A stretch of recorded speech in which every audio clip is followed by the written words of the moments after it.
बिल्कुल अवैध वसूली अधिकारी लोग करते हैं और बहुत सारी इनकी जैनुन समस्या।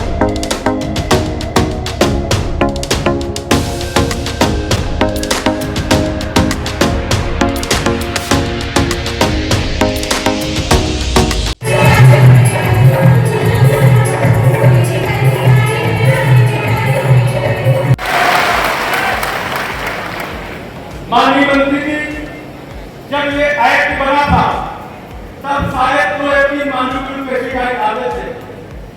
आज लगभग 900 कुछ माननीय ऊपर है, जिनकी 10 लेवल से लेकर 5 लीटर तक की पैकिंग है। इतना स्टाफ रजिस्टर रखवाना बहुत बड़ा काम है, लेकिन उसकी आड़ में प्रदेश के सभी जनपद में अधिकारी हमारे डीलरों को परेशान करते हैं। अगर जरा सा उसके पास कोई भी स्टार्टिंग नहीं हुआ तो उसका तुरंत लाइसेंस नकली कर दिया जाता है। ये भी नहीं कि उसको जो है कारण बताओ नोटिस दिया जाता है। अभी कुछ दिन पहले शासन की रेट थी, हम बाराबंकी जनपद का ही पेपर पढ़ रहे थे। अधिकारीगण सैंपल लेने गए तो सबसे बड़ी बात होती है औचक निरीक्षण, लेकिन उसका रूप दिया जाता है छापेमारी का। क्या हम लोग कोई जगह साझा बेच रहे हैं? औचक निरीक्षण का तो ठीक है, एक छापेमारी शब्द का हमेशा हम लोग विरोध कर रहे हैं और हमारा मंत्री जी से निवेदन है एक छापेमारी शब्द हटाया जाए। माननीय मंत्री जी, अभी कुछ दिन पहले जनपद में जब सैंपल लिए गए, अगर जनपद में 1000, 1500, 3000 दुकानें हैं, अधिकारी कर जाते हैं। हो सकता है कोई व्यापारी किसी कारणवश कहीं रिश्तेदारी में गया हो, बच्चों के स्कूल गया हो या आसपास कहीं और गया हो, अगर उसकी दुकान बंद हो, जनपद में 3000 दुकानें हैं, अगर 5 दुकानें भी बंद हुई तो तुरंत उसका लाइसेंस निलंबित कर दिया जाता है। उससे ये नहीं पूछा जाता कि आखिर आपकी दुकान क्यों आप हाथ में गए थे या और कहीं गए थे। हमारा निवेदन है कि कम से कम इस परिस्थितियों में अगर कोई दुकान बंद मिलती है तो अधिकारी उसको नोटिस देके उसका जवाब मांगे कि आपकी दुकान क्यों बंद रही आपकी। और हमारा एक व्यापारी इस बात के लिए आश्वासित है कि जब भी अधिकारी कोई चीज मांगेंगे हम उनके कार्यालय में जाकर उपस्थित रहेंगे।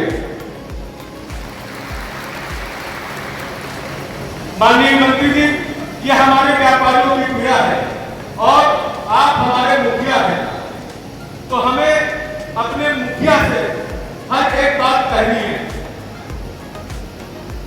आज हमारे एसोसिएशन ने लमसम 6-7 महीने पहले केंद्र सरकार को एक सुझाव दिया था कि अगर फर्टिलाइजर का सैंपल फेल हो तो हमारे डीलर के साथ साथ कंपनी को भी पार्टी बनाया जाए।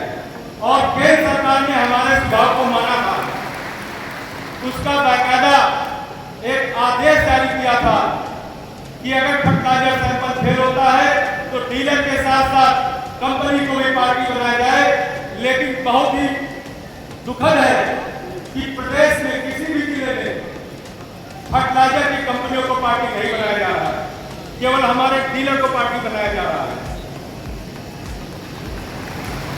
हम चाहते हैं कि आगे अगर कहीं पर ऐसी व्यवस्था हो, सैंपल फेल होता है तो हमारे डीलर के साथ साथ थर्ड पार्टी कंपनी को बनाया जाए और डीलर को केवल दवा के रूप में रखा जाए।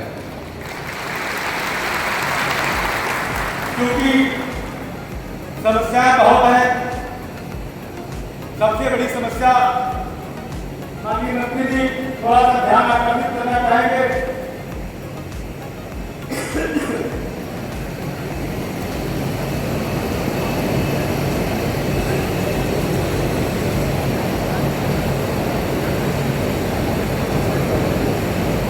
माननीय मंत्री जी थोड़ा सा ध्यान आकर्षित करना चाहेंगे। सर, एक सैंपल लेने की प्रक्रिया है। अभी धान का सीजन चल रहा था और धान के सैंपल लेने का तरीका है 400 ग्राम सैंपल लेना चाहिए। लेकिन हो ये रहा है कि कई जिलों में अधिकारी जाते हैं, 3-3 पैकेट धान के ले लेते हैं, एक थैला 3-3 किलो होता है और वो धान 700 रुपए किलो, 800 रुपए किलो होता है। एक पैकेट 2000 के ऊपर होता है, 3-3 पैकेट लेके ले आते हैं और अधिकारी बाद में बुलाते हैं कि ठीक आपका सैंपल ले लिया, अपना ले लिया जाइएगा। हमारा कहना है जब 400 ग्राम धान का बीज लेना है तो अभी 9 किलो धान को लिया जाता है। उस धान का क्या किया जाता है? दूसरा, मंत्री जी ये एक्ट में है कि कोई भी अधिकारी कोई भी सरपंच को उसका कैश होने उसका भुगतान करे। मेरे अधिकारी भी यहाँ पर बैठे वो भी काम को सुनो, व्यापारी में जाती नहीं होने देंगे।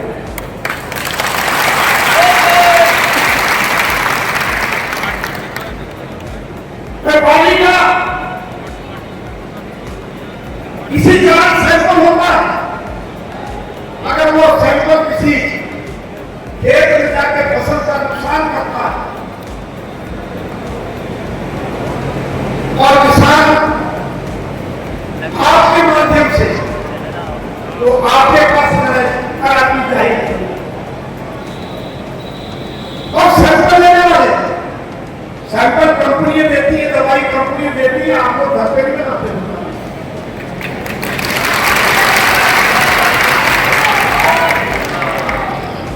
और इसका जो भी कार्य होगा वो हम एक्ट करा के माननीय मुख्यमंत्री जी के पाठी एग्रो इनपुट डीलर्स एसोसिएशन का उत्तर प्रदेश का अध्यक्ष हूँ और आज हमारे जनपद बाराबंकी का ये सम्मेलन हो रहा है। इसमें सारे लमसम 1200 से 1500 व्यापारी खाद बीज और कीटनाशक के आए हुए हैं। ये उनका सम्मेलन है। हमने मंत्री जी को बताया क्योंकि हमारा जो खाद कीटनाशक और बीज का व्यापारी है इसके ऊपर हमेशा अधिकारी प्रताड़ित करने का काम करते हैं, चाहे सैंपल के नाम पे हो या स्टॉक रजिस्टर के नाम पे हो। क्योंकि जब एक्ट बना था उस समय केवल 2 मालिक्यूल आते थे, आज लमसम 900 कुछ मालिक्यूल हैं। ये व्यापारी को संभव नहीं है कि स्टॉक रजिस्टर मैनुअली रख पावे या इतना वो कर सके, तो लेकिन उसके बिहाफ में अधिकारी प्रताड़ित करते हैं। वही हमने सारी चीज़ें माननीय मंत्री जी को बताई। विभाग में भ्रष्टाचार चल रहा है और ये भ्रष्टाचार निश्चित ही सरकार को गिराने का काम करता है। इस सम्मेलन में माननीय हमारे कैबिनेट मिनिस्टर सूर्य प्रताप शाही जी ने भी आना था, वो किसी कारणवश बाहर हैं। मैं आया हूँ और बहुत सारी इनकी जैनुन समस्याएं जो कि छोटी छोटी हैं समस्या मगर बड़ी समस्या बन जाती हैं, वो उनके बारे में वहाँ के अपने संगठन के अध्यक्ष अतुल जी ने हम लोगों को बताया है। तो मैंने उनको आश्वासन दिया है जो हमारे स्तर से, हमारे विभाग के स्तर से, एग्रीकल्चर के स्तर से, डिपार्टमेंट के स्तर से उसको हम पूरा करने का काम करेंगे। और जो कोई ऐसी समस्या होगी माननीय मुख्यमंत्री जी के बात करके उनको कैबिनेट में लाने का काम करेंगे। हमारा फर्ज बनता है कि व्यापारी और किसान का चोली दामन का साथ है। कोई भी ऐसा नहीं होना चाहिए कि व्यापारी के साथ जाती हो, व्यापारी के खिलाफ कोई कार्रवाई हो, हम लोग नहीं चाहते और उसकी समस्या का हल हम लोग ढूंढेंगे और उसको करवाएंगे। मैं बिल्कुल कहना चाहता हूं कि जो मान लिया किसी कारणवश व्यापारी अपने किसी रिश्तेदार पे गया है, अपनी शादी ब्याह पे गया है, दुख तकलीफ पे गया है, किसी परेशानी में गया है, अगर उसकी दुकान बंद है तो उसके खिलाफ कोई कार्रवाई नहीं होनी चाहिए। पहले उसको हमारा विभाग के अधिकारी उनको नोटिस देंगे, उनका नोटिस का जवाब वो देगा। अगर सही पाए जाएंगे तो ठीक, नहीं तो उन पर कोई कार्रवाई नहीं। अभी बताया कि जांच के नाम पे किस तरह से उत्पीड़न किया जाता है और जो अधिकारी जिले पे, तो कहीं ना कहीं लंबे समय से ये चल रही है प्रक्रिया। आज आपने सुना है और कहीं ना कहीं इनका बड़ा दर्द है, आज खुल के सामने आया है। तो इसके लिए क्या कहाँ इस देखिए, बात यह है माननीय मुख्यमंत्री जी के नेतृत्व में कोई भी वर्ग, उसकी कोई भी दुख तकलीफ, उसकी निजी समस्या से लेके उनके व्यापार से और उनके काश्तकार से लेके किसानों के, मजदूरों की जो भी समस्या होंगी, अगर वो वाजिब होंगी तो उसको हम लोग सरकार देखेगी और उसको दूर करने का काम करेगी।